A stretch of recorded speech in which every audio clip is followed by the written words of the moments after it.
যে সমস্ত গরুর ব্যাপারীরা কোন নায়কের নামে গরু বাজারে রাখে, কোন গায়কের নামে গরু বাজারে রাখে, কোন মৌলবী মৌলানা সাহেবের নামে গরু মাঠে ছাড়ে, তাদেরকে বয়কট করার দিন এসে গেছে। ঠিক কিনা কথা বলেন?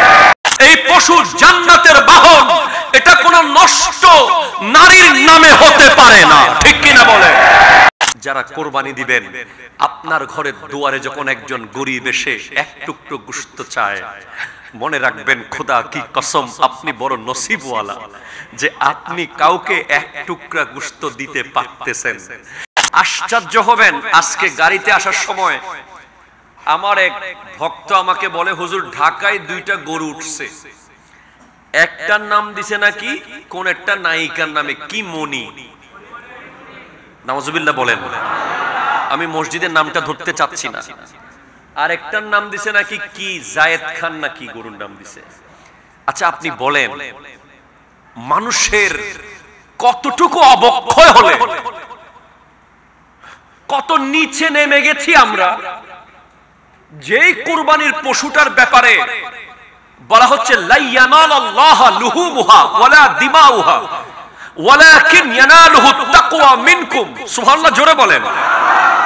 তোমরা 1 কোটি টাকা দিয়ে গরু কিনো, তারপরও এই গরুর 1 ফোঁটা রক্তও আল্লাহর কাছে যাবে না, 1 ফোঁটা গোশতও আল্লাহর কাছে যাবে না, শুধুমাত্র অন্তরে কি আছে সেটাই যাবে। ঠিক কিনা বলেন?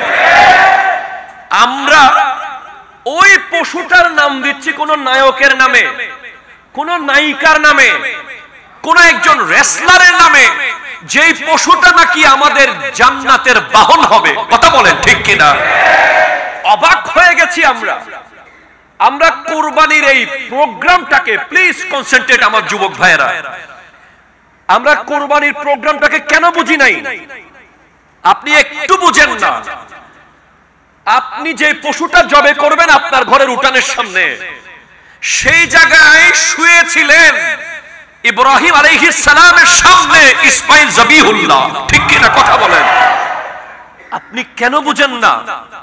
আজকে আমার যুবক ভাইরা গরুর হাটে গিয়ে যখন 3/4 প্যান্ট পরে পরে হাটে ঘুরে, যখন দেখি গরুর বাজারে গিয়ে শীষ মারে, গান গাইতে গাইতে গরুর বাজারে যায়, যখন দেখি ওই পশুটাকে আনার সময় এটা নাকি রং তামাশা করে, যখন দেখি গরুর ব্যাপারীরা নিজের বাড়ি থেকে ট্রাকে করে আনার সময় ওই গরুকে সারা রাত দাঁড় করিয়ে রাখে, যখন দেখি না ঘুমানোর জন্য চোখে মরিচ ঢুকিয়ে দেয়, যখন দেখি লস হবে মনে করে ভালো মতো খাওয়ায় না, যখন দেখি ওই পশুকে অত্যাচার করতে থাকে, তখন কলিজা ছিঁড়ে যায়। এটা কোরবানি কখনো আমাদের পক্ষ থেকে কবুল হবে না, এটা ভণ্ডামি হবে। ঠিক কিনা কথা বল? আজ আমি এই প্রোগ্রাম থেকে প্রতিবাদ জানাচ্ছি, যে সমস্ত ব্যাপারীরা, যে সমস্ত গরুর ব্যাপারীরা কোন নায়কের নামে গরু বাজারে রাখে, কোন গায়কের নামে গরু বাজারে রাখে, কোন মৌলবী মৌলানা সাহেবের নামে গরু মাঠে ছাড়ে, তাদেরকে বয়কট করার দিন এসে গেছে। ঠিক কিনা কথা বলেন? তাদের পশু কেনা যাবে না, তাদের পশু কেনা যাবে না, তাদের পশু কেনা যাবে না। এই পশু জান্নাতের বাহন, এটা কোন নষ্ট নারীর নামে হতে পারে না। ঠিক কিনা বলে? কোন বেপরদা, কোন বেহায়া নারীর নামে আল্লাহর রাস্তায় দেওয়া কুরবানি পশু হতে পারে না। আজ বড় দুঃখ লাগে, এটা একটা ইবাদত। নামাজ যেমন ইবাদত, রোজা যেমন ইবাদত, হজ যেমন ইবাদত, যাকাত যেমন ইবাদত, এই কুরবানি ইবাদত। এটা এমন এক ইবাদত, আপনি কিনবেন, আপনি জবে করবেন, আপনি পিস করবেন, সুন্দর করে ওই আল্লাহর মেজবানি অস্বাবলম্বী যারা, তার যারা সারা বছর গোশত খাইতে পারে না, তাদেরকে আপনি দিবেন। ঠিক কিনা বলেন না? আজ বড় আশ্চর্য লাগে, আমাদের অনেক ভাইয়েরা কোরবানির পশুর সাথে সাথে ডিপ ফ্রিজ কিনা শুরু করে দিছে। সমাজে আছে না নাই বলেন না? আমি নিজের কানে শুনেছি একজনকে বলতে, বলে এত বড় গরু ফ্রিজ ছাড়া কোথায় রাখবো, আরেকটা ফ্রিজ লাগবে। ভাই মনে রাখবেন, আমি জয়নুল আবেদিন চলে যাব, আগামী সোমবার হয়তো আপনাদের দরজায় আমি থাকবো না, আমার কথাগুলো আপনাদের কানে যেন থাকে। যারা কোরবানি দিবেন, আপনার ঘরের দুয়ারে যখন একজন গরিব এসে এক টুকরো গোশত চায়, মনে রাখবেন খোদা কি কসম আপনি বড় নসিবওয়ালা যে আপনি কাউকে এক টুকরা গোশত দিতে পারতেছেন। কারণ পৃথিবীতে এমন মানুষ আছে যারা কোরবানি করতেছে ঠিক, দেওয়ার মতো কোনো মানুষ নাই। এমন এমন জায়গা আছে লক্ষ লক্ষ টাকার পশু কিনছে, কিন্তু কাউকে দেওয়ার মতো মানুষ নাই। আপনার দুয়ারে যদি একটা ভিখারি, একটা গরিব গোশতের জন্য আসে, আপনি মনে রাখবেন এটা আপনার চাঁদ কপাল যে আপনার কোরবানি কবুল হওয়ার একটা বড় ওসিলা এসে গেছে। মনে রাখবেন পৃথিবীতে কেউ ব্যক্তিত্বহীন হয়ে জন্মায় না, প্রত্যেকটা মানুষের ব্যক্তিত্ব আছে। যেই মানুষ আপনার ঘরের দুয়ারে গোশতের জন্য আসে, সেই মানুষও কারো না কারো বাবা, সে কারো না কারো মা, সেই মানুষেরও ব্যক্তিত্ব আছে। সেও লজ্জা পায়, কিন্তু চিন্তা করে যে কতদিন আমার সন্তানরা গোশত চোখে দেখে নাই, আজ কোরবানির দিন আমার সন্তানরা এক টুকরো গোশত খাবে। অনেকে বলি কি আমরা একবার দিছি আবার কেন আসছো? আরে ভাই 10 বার আসলে 10 বার দেন, 20 বার আসলে 20 বার দেন, 50 বার আসলে 50 বার দেন, যতক্ষণ থাকে ততক্ষণ দেন। কারণ কিয়ামতের মাঠে আল্লাহ বলবে তোর ঘরের গেইটে আমি আল্লাহ গিয়েছিলাম, তুই আমাকে দেশ নাই। আল্লাহ তুমি গিয়েছিলে? হ্যাঁ, আমার বান্দা গিয়েছিল, তাকে দিলে আমি পেয়ে যেতাম। আমরা কি করি জানেন? ভালো ভালো গোশতগুলো সাইড করি, চর্বি হাড্ডি এই সেই মিক্স করে ফকিরকে দি, মিসকিনকে দি। খোদা কি কসম এত বড় ভুল করবেন না। সিদ্দিক আকবরের দরবারে যখন কোনো ফকির আসতো, উনি ওনার সন্তানের হাত থেকে খাবার নিয়ে ফকিরকে দিতেন। ওনাকে জিজ্ঞেস করা হলো আপনি সন্তানের হাতেরটা কেন দিলেন? বা আপনি যদি এখন জিজ্ঞেস করেন ও সিদ্দিক আকবর সন্তানের হাতের খাবারটা কেন দিলেন, আরেকটা এক্সট্রা ওখান থেকে দিতেন প্লেট থেকে, উত্তর আসবে হয়তো সিদ্দিক আকবর রাদিয়াল্লাহু তাআলা এটা বলবে প্রত্যেক বাবা তার সন্তানকে যে খাবারটা দেয় সেটা সবচেয়ে ভালোটা দেয়। ঠিক কিনা বলেন না? আর প্লেটে যেগুলো আছে নতুন করে যেগুলো রান্না হচ্ছে এগুলো ওইটার চেয়ে ভালো নাও হতে পারে। সেজন্য আল্লাহর রাস্তায় যেটা দিবেন এটা সবচেয়ে ফ্রেশটা দিবেন। কোরবানির দিন আপনার গেটে দাঁড়িয়ে থাকা মানুষটাকে কখনো বড় আওয়াজে কথা বলবেন না। মনে রাখবেন আজকে মসজিদে বসে নিয়ত করেন এবার কোরবানির পশুতে আল্লাহ 3 ভাগের 1 ভাগ গরিবকে অবশ্যই দিয়ে দেব, পারলে আরো বেশি দিয়ে দেব। লিখে নেন জয়নুল আবেদিনের কাছ থেকে, আগামী বছর আপনি এইবারের চেয়ে ডবল টাকার গরু কিনবেন। এটা আপনি লিখে নেন। যারা নিজে পরীক্ষিত সত্য, প্রথমে কিন্তু 70,000 গরিবকে ঠিক বরাবর দিয়ে দিয়েছে, ওইদিকে তাকায় না, ওই গুস্তর লোভ করে নাই। পরের বছর কিনছে 1.5 লাখ, গরিবকে দিয়ে দিয়েছে, পরের বছর কিনছে 2.5 লাখ। সুবহানাল্লাহ বলবেন না আপনি? বরকত দেওয়ার মালিক কে? আরো জোরে বলেন না কে? আরে ভাই আল্লাহ যদি চায় গোটা বছর আপনার ঘরে গরুর গোশত থাকবে, আপনি কি কমাইতে পারবেন? কোরবানির গোশত আপনাকে রেখে দিয়ে গরিবকে না দিয়ে রাখতে হবে, হবে না। এটা মাথায় রাখবেন। তো আমি যেখান থেকে এসেছি হালাল, সুবহানাল্লাহ জোরে বলেন, তলবু কাসবিল হালালি ফরিদাতুম বাদাল ফরিদা। হালাল ইনকাম তলব করা, হালাল ইনকাম তলব করা, তালাশ করা। খেয়াল করেন হালাল ইনকাম কি করা? তালাশ করা, ফরজের পরের ফরজ। একটু জোরে বলেন না সুবহানাল্লাহ। আমরা কি করি দেখেন, আপনারা মনোযোগ আছে আপনাদের? আমাদের ব্যবসায়ীরা কি করে? হুজুর খোদার কসম করে হইতে হুজুর, হ্যাঁ মাছের কসম, ফল্লার কসম, গজের কসম, থানের কসম, ক্যাশের কসম, আছে না? আছে না? আছে না? মানে কসম কি দিয়ে করতে এটাও জানে না, যেইটা সেটা নিয়ে কসম করে ফেলে। আপনি দেখবেন কিছু মাছ ব্যাপারী আছে সমাজে, সারা জীবন লুঙ্গিটা ছিঁড়া, ধরেন 10 বছর ধরে মাছ বিক্রি করতেছে, লুঙ্গি কি এখন একটা ভালো লুঙ্গি পড়তে পারে না, কারণ বরকত নাই। কি নাই বলেন না? হারামের এক জর্রা ঢুকে গেলে ওটাতে বরকত হয় না। আপনাকে আগে বুঝতে হবে বরকতটা কি। বরকত হলো এই এক বোতল পানি অন্য মানুষ এক বোতলই পাবে, আর যার বরকত হবে সে এক বোতলের ভিতরে 10 বোতল পাবে। সুবহানাল্লাহ, জোরে বলে। কেমনে 10 বোতল পাবে? অন্য মানুষ এক বোতল খেয়ে ফেলবে, তৃষ্ণা নিবারণ হবে না, আর আপনি এখান থেকে এক ঢুক খাবেন, মনে হচ্ছে আপনি এক বোতলই খাইছেন। সুবহানাল্লাহ, জোরে বলেন। আপনি 1 লাখ টাকা হালালের কামান আর 1 কোটি টাকা হারামের কামান, বেশ কম আছে। 1 লাখ হালালের যেটা কামাইছেন ওটা আপনার লাইফে 1 কোটি টাকার অবদান রাখবে। সুবহানাল্লাহ বলেন। আর আপনি 1 কোটি টাকা যদি হারামের কামান, তাহলে ওটা আপনার লাইফে 1 লক্ষ টাকার অবদান রাখতে পারবে না, বরং আপনার গোড়া সহ টান দিবে। সেজন্য আমরা একটা বড় সমস্যায় থাকি, কি জানেন? প্লিজ বসেন, বসেন, ডিস্টার্ব করিয়েন না। আমরা একটা হাদিস শুনলে আমরা আর হারাম ইনকাম কেউ করব না আজকে থেকে। একটা হাদিস শুধু বুঝেন। হাদিসটা কি?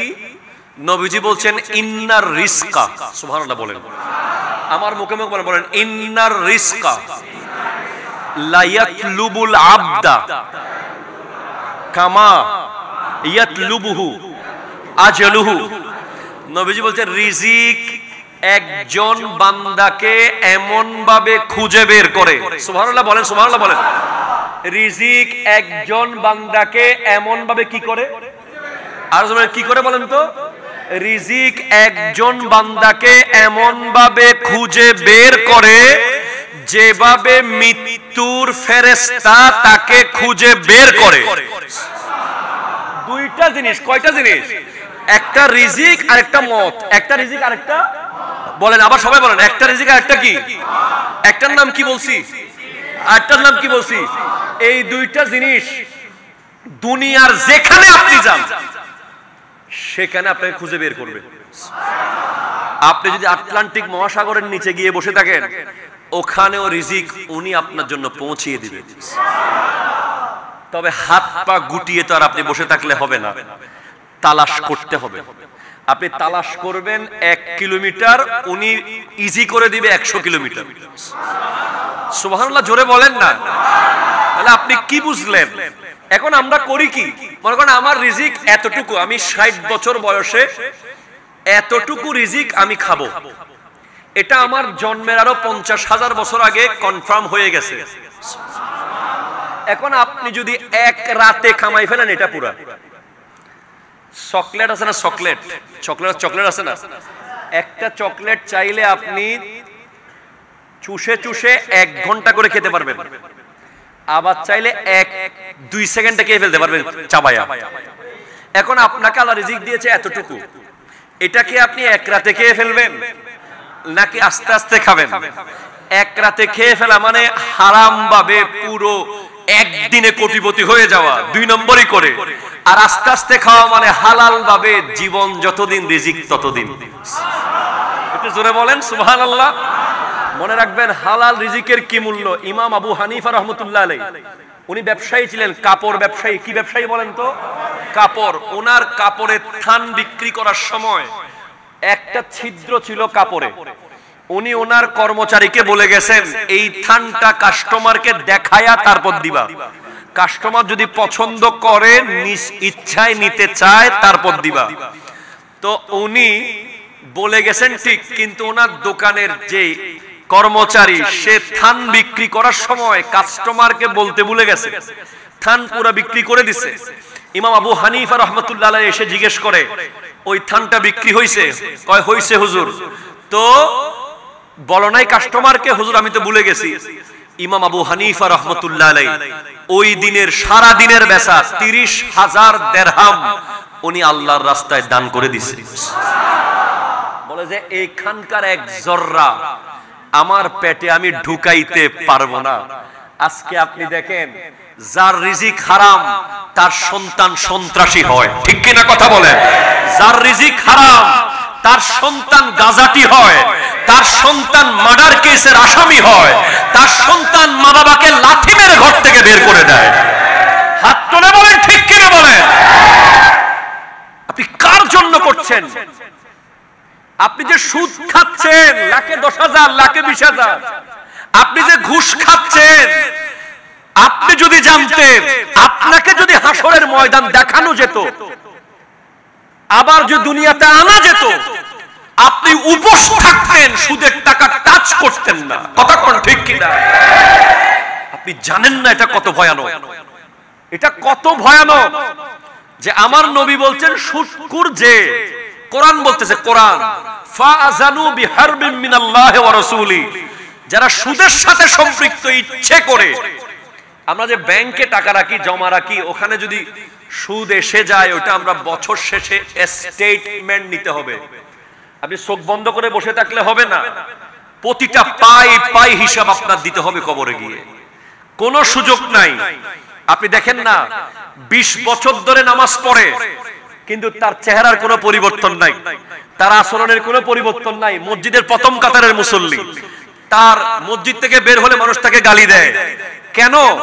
কারণ সে নামাজ পড়ে ঠিক, কবুল হয় না। ঠিক কিনা বলেন না? নামাজ পড়ে ঠিক, কবুল হয় না। কবুল হওয়ার 3টা শর্ত, জরুরি শর্ত।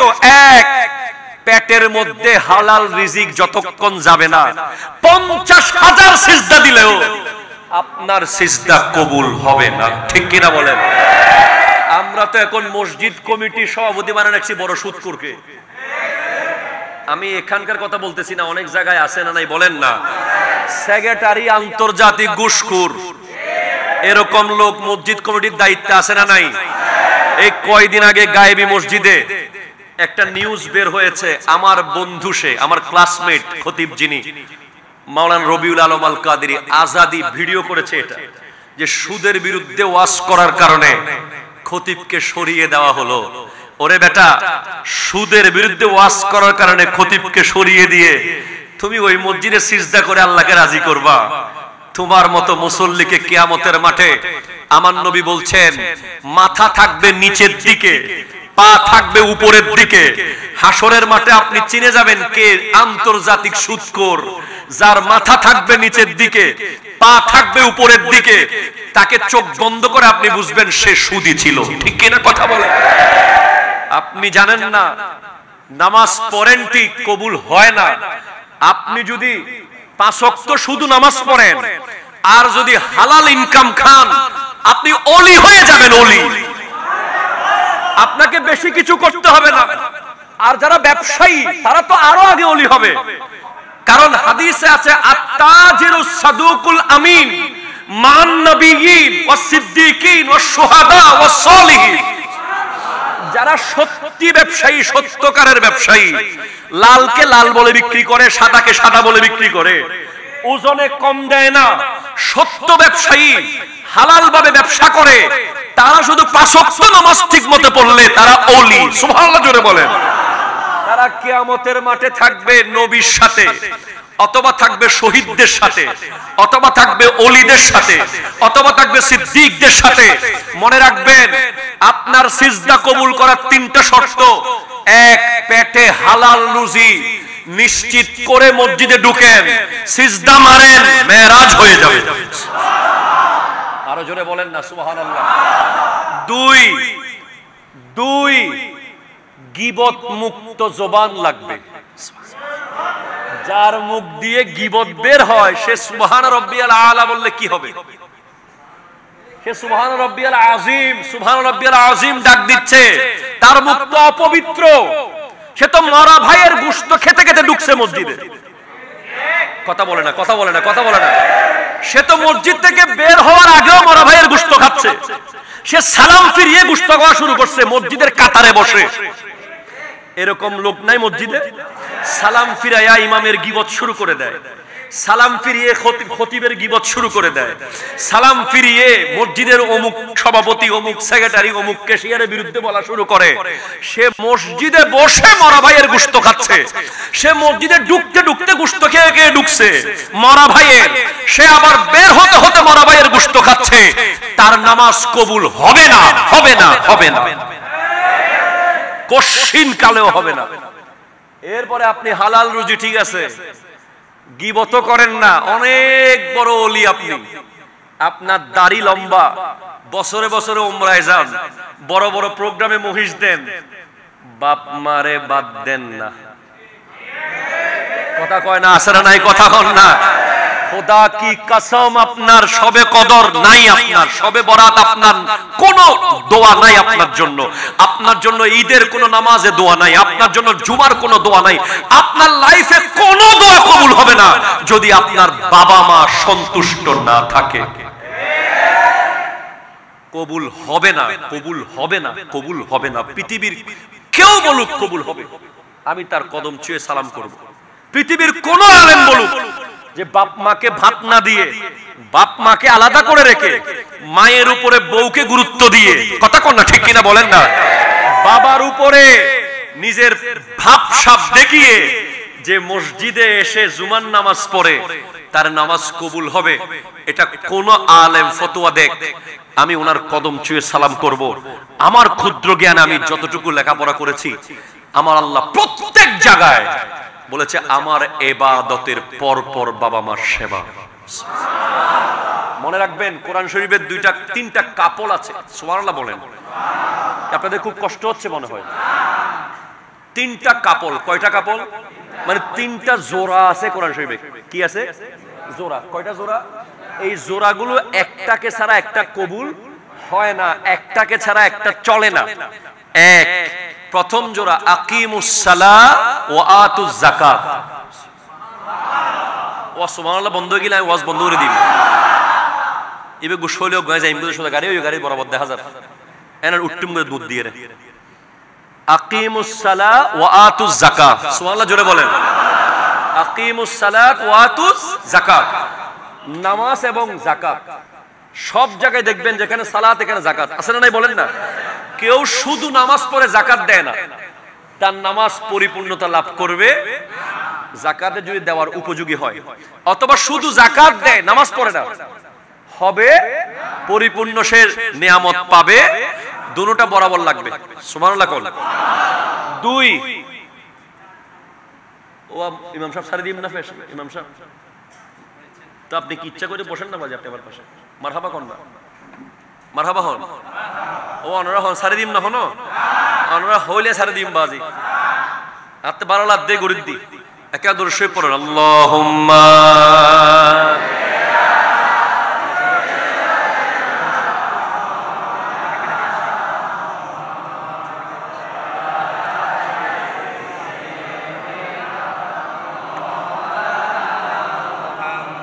আল্লাহ আল্লাহ আল্লাহ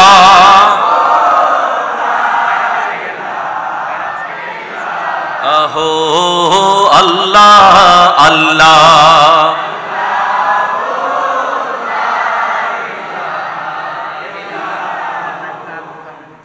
সুবহানাল্লাহ। কোথায় ছিলাম? এক, নামাজ আর যাকাত দুইটা লাগবে। যাকাত ফরজ না হলে সেটা ভিন্ন বিষয়, কিন্তু ফরজ হওয়ার পরে টেকনিক করে যাকাত না দিয়ে রেখে দিলে নামাজ বরাবর আদায় হবে। দুটোটা বরাবর লাগবে। এইটা কোথা থেকে বলছি আমি? কিতাবুল কাবায়ের। সুবহানাল্লাহ জোরে বলেন। এরপর সেকেন্ড, আতিউল্লাহ ওয়া আতিউর রাসূল। শুধু আল্লাহ আল্লাহ আল্লাহ করলে আল্লাহকে পরিপূর্ণ রাজি করতে পারবেন না, সাথে আল্লাহ রাসূলের ইতাআত করতে হবে। আবার শুধু রাসূল নিয়ে পড়ে থাকলেন, আল্লাহকে বাদ দিলেন, সেটাও হবে। আল্লাহ এবং রাসূল দুইজনের ইতাআত বরাবর করতে হবে। তিন, আনিশকুরলি ওয়ালি ওয়ালিদাইকা। সুবহানাল্লাহ জোরে বলেন। তিন নম্বর জোড়া হলো বাবা আল্লাহর শুকরিয়া, সাথে সাথে বাবা মার শুকরিয়া। প্রথমে কার শুকরিয়া বলেন তো? তারপর কার শুকরিয়া? আচ্ছা আপনি বলেন, পৃথিবীতে একজন চাকরিজীবী আছে যিনি কখনো বেতন নেয় না, তার নাম হলো মা। তার চাকরির কোনো টাইম ঠিকানা নাই। আপনি অনেক বড় ব্যাংকার, আপনি অনেক বড় অফিসার, আপনার চাকরি একটা টাইমিং আছে, 8টা টু 5টা, 9টা টু 6টা, কিন্তু আপনার মায়ের চাকরির কখনো কোনো টাইমিং ছিল না, যিনি রাতে 3টা বাজেও চাকরি করেছেন, যিনি ভোরে 5টা বাজেও চাকরি করছে, যিনি সারা রাত ডিউটি করেছে, বিনিময়ে কোনোদিন 1 টাকা বেতন আপনার কাছ থেকে নেয় নাই, তার নাম হলো মা। সুবহানাল্লাহ, জোরে বলেন না। আমি প্রায় সময় বলি ভাই, এই যে এখন ঢাকা যাব না আমি, এখন আল্লাহ যদি নিয়ে যায়, পথে আমার খিদা লাগলে অনেক ফেভারিট রেস্টুরেন্টে গিয়ে দেখবো যে স্পষ্ট লেখা আছে অফ। কি লেখা আছে? অফ, ফুড অফ, খাবার নাই। আমাকে উপোস চলে যেতে হবে। হয়তো আমাকে চিনলে মহব্বত করে হয়তো দিতে পারে, কিন্তু নিয়ম না সেটা। কিন্তু পৃথিবীতে একটা রেস্টুরেন্ট আছে, যেই রেস্টুরেন্টের রাঁধুনিও মা, সার্ভ করে তাও মা, প্রয়োজন আবার খাওয়াই দেয় তাও মা। সুবহানাল্লাহ। ওই রেস্টুরেন্টে গিয়ে পৃথিবীর কোন সন্তান খাওয়ার পায় নাই, হোক দুপুরে, হোক বিকালে, হোক সন্ধ্যায়, হোক মাঝরাতে, হোক শেষ রাতে, হোক শুরু রাতে, যখনই মায়ের সামনে সন্তান গেছে, খিদা লেগেছে বলতে হয় না, মা চেহারা দেখে বলে দেয়, বাবা তোকে কি দিব? তার নাম কি? আরো জোরে বলেন, তার নাম কি? মা। বিশ্বাস করেন, আমরা উপলব্ধি করি বলে বলছি, আপনারা কতটুকু বোঝেন জানি না। যার কাছে মা আছে তার কাছে একটা অলৌকিক পাওয়ার আছে, যে পাওয়ারটা প্রতি সেকেন্ডে আপনার হায়াত বাড়াই ফেলতে পারে, আপনাকে মুহূর্তের মধ্যে কোটিপতি বানাইতে পারে, আপনাকে সেকেন্ডের মধ্যে মক্কার কাবা ঘরের ইমাম বানিয়ে দিতে পারে। এত ক্ষমতা আছে মায়ের। দিয়েছেন কে? আরো জোরে বলেন না, কে? আমি তো কি করি জানেন না, আমার মা মাঝে মাঝে বলে, আরে তুই এত বড় হুজুর হয়ে গেছিস, আমি তো সুযোগ পেলেই কদমে চুমু দিই, মাটিতে লুটিয়ে পড়ি মায়ের কদমে। কারণ যদি চলে যায় 1000 কোটি বিবির কদম এক পাল্লায় দিলে মায়ের কদম থেকে ঝরে পড়া ধুলা হবে না, ধুলা। কথা বলেন না, ঠিক কিনা? পাবেন না। যাদের আছে তারা বড় চান কপাল, যাদের নাই তারা বড় দুর্ভাগা। বিশ্বাস করেন, ঘর থেকে বের হওয়ার সময় মাকে সালাম করে যেতে পারা, এটার চেয়ে বড় কি নিয়ামত আছে? হাদিস বলছে, সহিহ হাদিস, যে সন্তান ঘর থেকে বের হওয়ার সময় মাকে সালাম করে মুস্কি হাসি মায়ের দেখে দেখে বের হয়, ওই দিকে আল্লাহর জান্নাতের একটা গেট তার জন্য খুলে যায়। আর বাবা থাকলে তো আরো ভালো। বাবাকে, হায় হায়, বাবা বাবা যারা হয়েছেন তারা জানেন, প্রতিদিন মন চায় চাকরি ছেড়ে দিই, বসের গালি, অমুকের বড় কথা, অফিসের কলিগের এই দুশ্মনী, অফিসের মালিকের এই অবস্থা, আরবাবের এই টর্চার, কফিলের ওই সমস্যা। কথা কোন না, ঠিক কিনা? প্রতিদিন মন চায় ছেড়ে চলে আসি। এরপরেও যখন দেখবেন বাসায় এসে সন্তানদের চেহারা যখন দেখে, বাবা সারাদিন বলছে আর চাকরি করব না, আর পারতেছি না, আর পারতেছি না, আর চাষ করব না, আমার কোমর ব্যথা করতেছে, আর বেগুন ক্ষেত করব না, আর আলু ক্ষেত করব না, আর বিদেশে যাব না।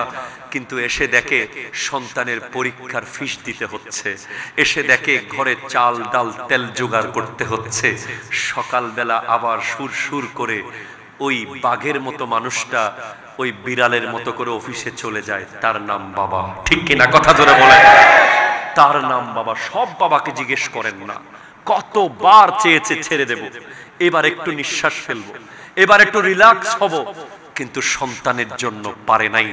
মনে রাখবেন, আমার নবী স্পষ্ট বলেছেন, 10টা নসিহত আমার নবী করেছেন সাহাবাদের উদ্দেশ্যে। তার মধ্যে 1 নম্বর হলো, লা তুশরিক বিল্লাহি শাইয়ান ইন কুতিলতা আও হুররিকতা। কখনো বাবা মা আল্লাহর সাথে কাউকে শিরিক করবে না। যদি তোমাকে জ্বালিয়ে দেয়, পুড়িয়ে দেয়, আগুনে ফেলে দেয়, তারপরে শিরিক করবে না। 2, ওয়ালা তাউকান্না ওয়ালিদাইকা ইন আমারাকা আন তাখরুজা মিন আহলিকা ওয়া মালিক, বাবা মার বিরুদ্ধে যাবে না। যদিও তোমাকে ঘর থেকে বের করে দেয়, সংসার থেকে বের করে দেয়, সম্পদ থেকে বঞ্চিত করে, তোমার ভাইকে সব সম্পদ দিয়ে দেয়, এর পরেও বাবা মার কদম ছেড়ে যাবে না। মনে রাখবেন, আপনি পয়সাওয়ালা হয়ে গেছেন না এখন? হ্যাঁ হয়েছেন, হবেন ইনশাআল্লাহ। যারা পয়সাওয়ালা হয়েছেন অনেক সময় কি করেন, টাকা নিজে দিয়ে দেন। বাপ আছে বাসায়, ধরেন মসজিদে চাঁদা দিতে হচ্ছে, মাহফিলের টাকা দিতে হচ্ছে, আত্মীয়কে সাহায্য করতে হচ্ছে, নিজের হাত দিয়ে দিবেন না, বাবার হাত দিয়ে দিবেন। সুবহানাল্লাহ, জোরে বলবেন না। কার হাত দিয়ে দিবেন? বাবা। যতদিন বাবা বেঁচে আছে আমার বাবা জানে, আমার বাবা দিবে। আমার বাবাকে বলো, শ্বশুর বাড়ি থেকে দাওয়াত করলে, শ্বশুর শাশুড়ি ফোন করলে আমার আব্বাকে বলেন। কথা বলেন না, ঠিক কিনা বলেন না? আমার মাকে বলেন। মার বাবাকে বাইপাস করে কিছু করবেন না। যে সন্তান যতই জ্ঞানী হোক, যতই শিক্ষিত হোক, বাবা মাকে বাইপাস করে কিছু করতে গেলে, এটা যতই যৌক্তিক আর লজিক্যাল হোক, ওই কাজে আপনি কখনো বরকত আপনার হবে না। আপনি ওই জায়গায় ফল করবেন, লস হবে, ভুল হবেই। কারণ বাবা মা যেটা মুখ থেকে বের করে, আল্লাহ সেটা সাথে সাথে কবুল করে। জোরে বলেন না ভাই সুবহানাল্লাহ। আল্লাহুম্মা সাল্লি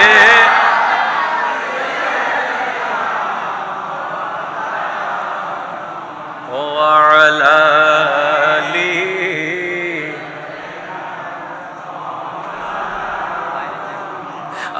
আসুবহু বাদা মিন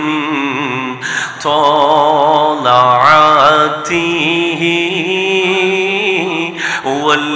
والليل دجى من وفرته الله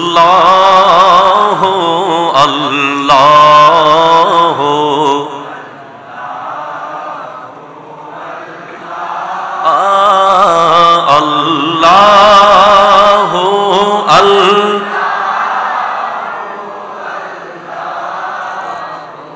Allah kanzul karami maulan ni'ami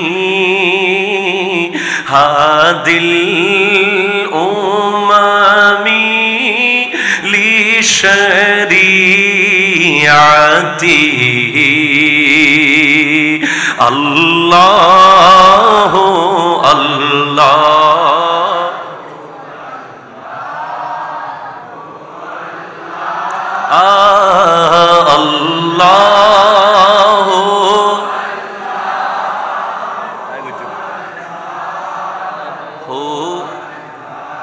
সুবহানাল্লাহ, জোরে বলেন। তাহলে আমার দুইটা পয়েন্ট আপনারা কি বুঝতে পেরেছেন? হালাল রুজির দরকার আছে না নাই? প্রতিদিন নামাজের পরে আল্লাহকে দোয়া করবেন, আল্লাহ তুমি আমাকে হালাল রুজি খাওয়াও। এবার বাবা মার খিদমত দরকার আছে না নাই? গীবত করা যাবে? এবার শুরুতে আমি একটি আয়াত পড়েছি, ইয়া আইয়ুহাল্লাযীনা আমানু ইত্তাকুল্লাহ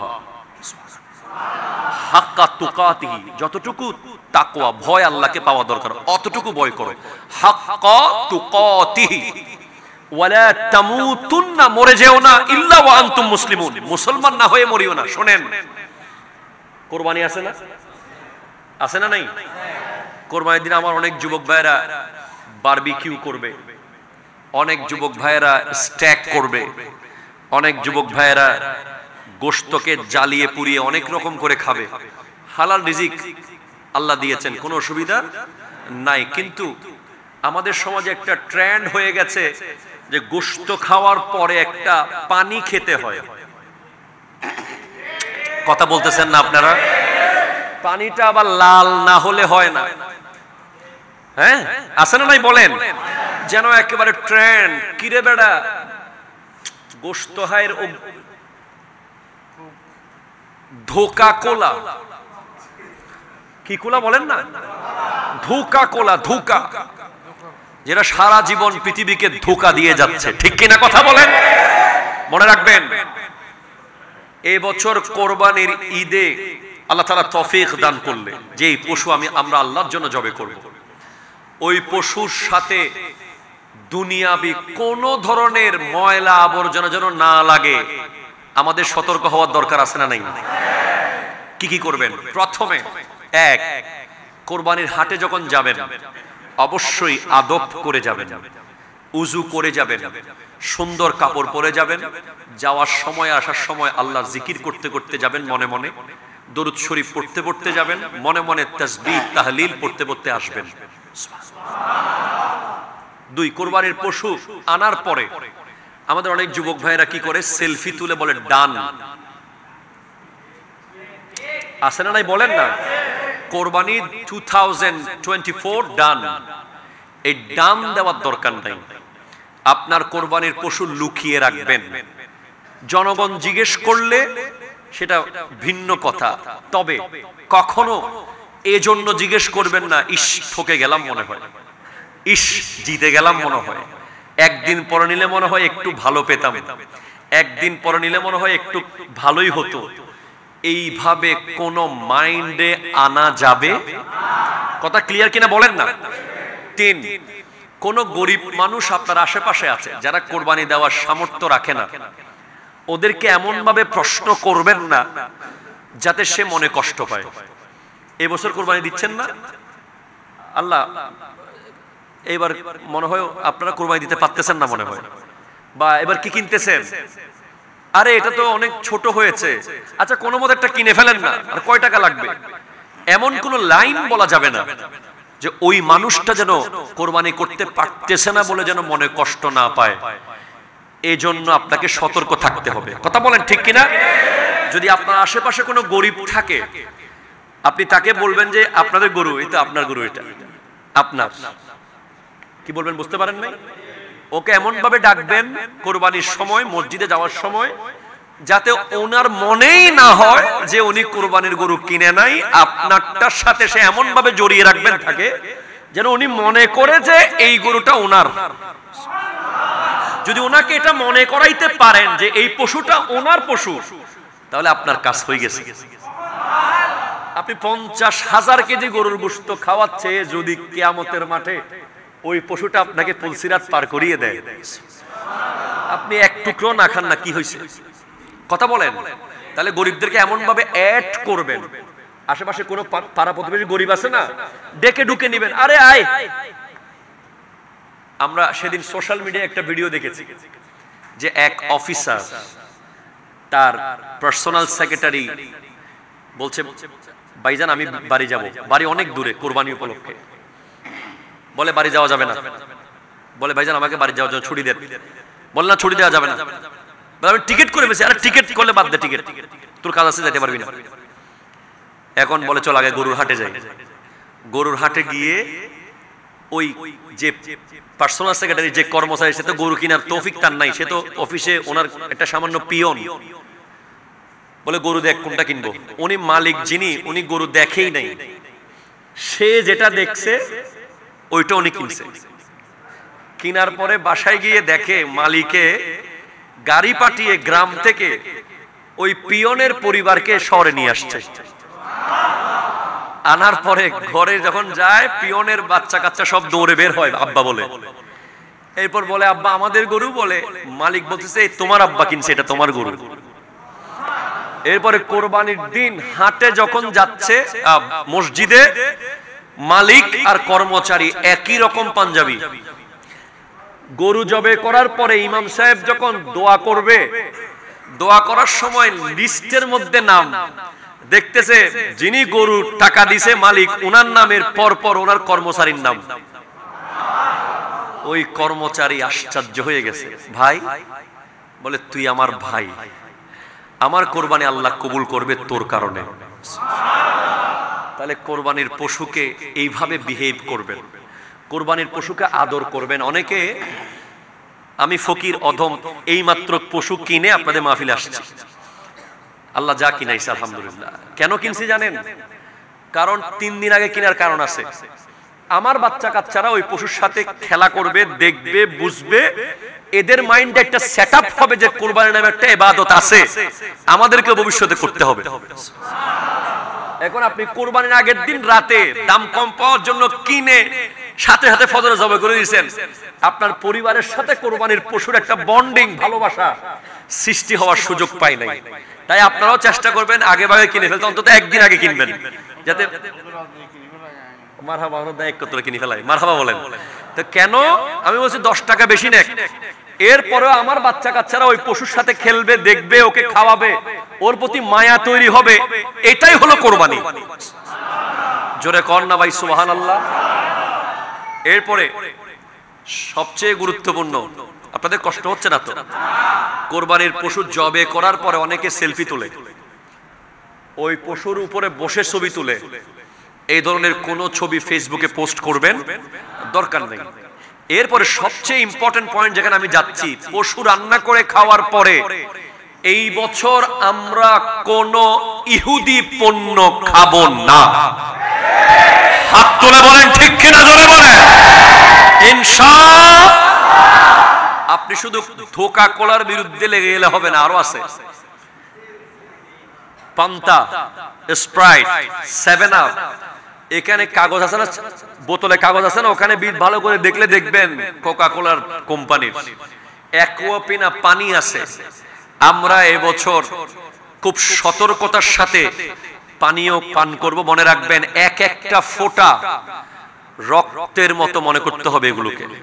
যারা আমার ভাইয়ের, ফিলিস্তিনের আমার ভাই বোনকে হত্যা করে তাদের রক্তের উপরে আজকে হাঁটতেছে, তাদের বিরুদ্ধে যুদ্ধ করার এই সময় আমরা ধোকা কোলা এবং তার যত সিস্টার কনসার্ন আছে, যত তার আর অন্যান্য প্রোডাক্ট আছে, সেগুলো বয়কট করে তাদেরকে রাস্তায় নামিয়ে দেব ইনশাআল্লাহ। ইনশাআল্লাহ জোরে বলেন না। অবশ্যই এটা করতে হবে। এখন কিছু বোকাকে দেখতেছি সোশ্যাল মিডিয়ায়, কিছু মানুষ বুঝতেছে না, কিনে ঢেলে দিচ্ছে রাস্তায়। আপনি যখন দোকান থেকে কিনে ফেললেন, টাকা তো চলে গেছে, কথা কয় না। আপনি খান বা না খান, কিনে তো ফেলছেন। সুতরাং আবেগে পড়ে কেইসে কেইসে ধোকা কোলা কিনে সেটাকে রাস্তায় ঢালতেছেন, নালায়। এই জিনিসটা হয়তো আপনি খেয়াল করেন না, এই ভুলটা করবেন না। যেই দোকানে আছে কোক, সেই দোকান বয়কট হোক, ঠিক কিনা বলেন? এই স্লোগান আজকে থেকে থাকবে ইনশাআল্লাহ। আমাদের এই কোরবানি যেন আল্লাহ কবুল করে, আমিন জোরে বলেন। সবাইকে নিয়ে এই কোরবানির ঈদের নামাজে আসবেন। কোরবানির দিন একে অপরের সাথে মোহাব্বতের সম্পর্ক করার অন্যতম উপায় হলো রান্না করার পরে সবার ঘর থেকে গোশত এক জায়গায় করবেন, এক ডেগে। সব বাড়ির থেকে গোশত নিয়ে আসবেন, সেটা মাঠে হোক, এখানে হোক, মসজিদে হোক, যেখানেই হোক, এলাকার সবাই, গ্রামের সবাই মিলে ওই ডেকসি থেকে খাবেন। মোহাব্বত বাড়বে, শত্রুতামি থাকবে না, হিংসা থাকবে না। মনে রাখবেন, কোরবানি পশু জবে করা নয়, পশুর রক্তের মাধ্যমে নিজের আমিত্বকে জবে করে দেওয়া, নিজের হিংসাকে জবে করে দেওয়া, নিজের অহংকারকে জবে করে দেওয়া, নিজের বিদ্বেষকে জবে করে দেওয়া। আল্লাহ তাআলা আমাদের এই আয়োজনকে কবুল করুক। আপনারা কি কষ্ট পেয়েছেন? আল্লাহ তাআলা আপনাদের সকলের আগমনকে কবুল করুক ইনশাআল্লাহ। ভবিষ্যতে যদি কখনো সুযোগ হয় আর অনেক কথা বলবো। আপনাদের যুবক ভাইদেরকে বলে যাচ্ছি, আমি আছি, আমার ভাই মোকাররম বাড়ি আছেন। যুবক ভাইরা যখনই যে কোনো সমস্যায় পড়বেন, আমাদের সাথে যোগাযোগ করবেন, দেখা করবেন, কনসাল্ট করবেন, বসবেন। কোরআন সুন্নাহর আলোকে আপনাদেরকে সমাধান দিলে আপনারা মন হালকা হবে। শুধু মাহফিলে শুনেই আপনার মন ঠান্ডা নাও হতে পারে। সেজন্য আমাদের দরজা সব সময় খোলা। জামিয়াতে গিয়ে এক কাপ চা খেয়ে আসবেন। সবাই ভালো থাকবেন। ওয়া আখিরু দাওয়ানা আনিল হামদুলিল্লাহি রাব্বিল আলামিন। আসসালামু আলাইকুম ওয়া রাহমাতুল্লাহি ওয়া বারাকাতুহু। मैं तो बीमारे नबी हूँ। MBN TV একটি ইসলামিক ইউটিউব চ্যানেল।